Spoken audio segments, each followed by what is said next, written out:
And my son looked me dead in the eye and said, "Mom, give her the card."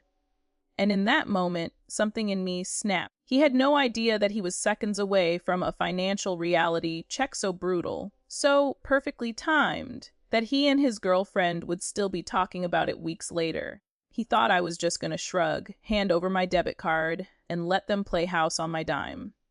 But this time, I wasn't the one getting played. They were. If you've ever had someone take advantage of your kindness, hit that subscribe button, like this video, and get ready, because this is a story where boundaries turn into justice, and justice turns into one of the most satisfying budget revenge moments I've ever delivered. My son had just graduated university in June, 23 years old, bright, promising, and for reasons I still cannot understand, absolutely clueless about how much groceries cost. He moved back home after graduation because his new job was in our area.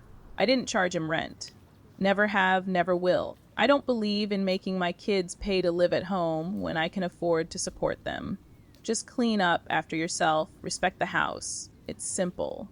His girlfriend, Carmela, had been long distance up until October. 21, polite, soft-spoken, and honestly, when I first met her, I liked her. She took a semester off, living with her mom, but then decided she wasn't going back to college. Her mom told her she would have to move out.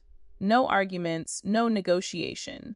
Carmela was out. My son was already planning to move into his own place in January and had invited her to move in with him. Fine. Their life, their decisions. But she needed somewhere to stay for November and December. So they asked me, "Mom, can she stay with us just until January?"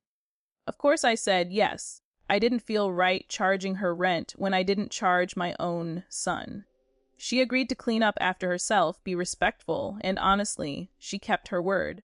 In the beginning, she was a joy to have around. She cooked dinner most nights, insisting she wanted to. Give back. I told her she didn't have to, but she actually enjoyed cooking, and she was good at it. About a week into her staying with us, she mentioned wanting to make a dish, but we didn't have the ingredients. So I offered her my card to go pick up what she needed. She came back with the ingredients and some groceries we needed anyway. Win-win.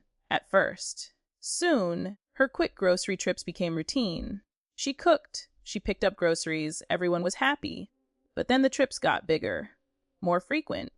3 times a week, then 4, then 5, and suddenly the receipts looked like a luxury restaurant menu. Steak, seafood, imported cheese. Things I only buy for birthdays and holidays. And she bought them casually, like it was normal, like my debit card was a golden ticket with no limit and no consequences. I waited. I watched. I gave the benefit of the doubt. But by the 3rd week, the grocery bill had exploded, and she didn't have a job yet. She was still looking, which I understood, but looking does not equal charging luxury ingredients to your boyfriend's mother's card. So on Sunday, when she grabbed my card to go pick up a few things, I stopped her and said, "Please get everything you need for the week in one trip.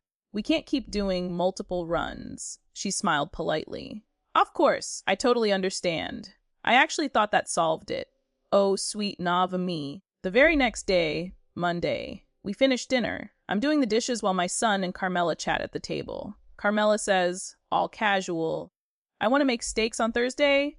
My son lights up. "Oh, that sounds amazing." And then, without missing a beat, Carmela says, "I'll need to go back to the store."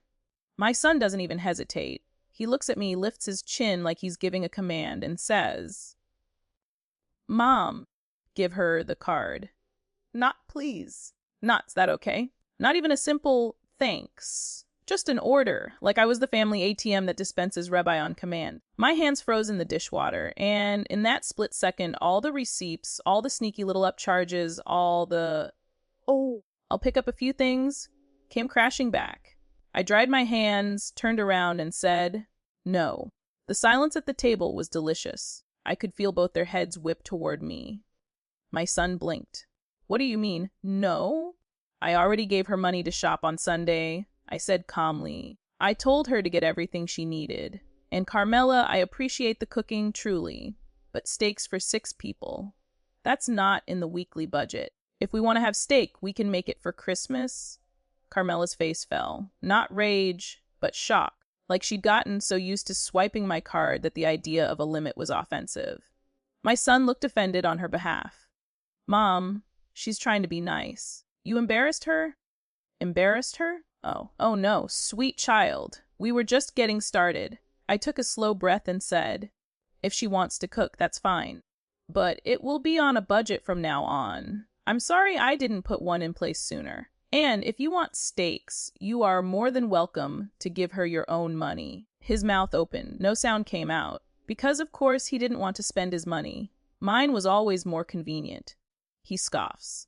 Mom, we're only here a few more weeks. Can't you just make our guest happy? Ah, there it was. The entitlement. The audacity. The complete disconnect from reality. And that was the moment I quietly decided, you know what? Time for a little budget revenge. Not yelling, not lecturing, no big dramatic blow-up. Just one beautifully executed, polite little financial reality check. The next morning, I made a new household rule. Printed. Taped to the fridge. Clear as day. Grocery purchases require approval. Weekly budget applies. Personal food purchases are your responsibility. They saw it the moment they came down for breakfast. My son groaned. You're seriously doing this? Absolutely. Carmela bit her lip. Does this mean I can't cook anymore? You can, I said, but only within the budget. And personal cravings, you two will have to buy those yourselves. And then, my favorite part.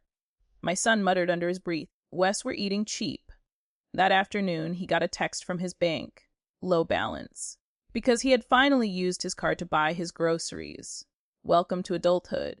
But here's where the revenge really landed. 2 days later, Carmela comes to me privately, and instead of attitude, she apologizes.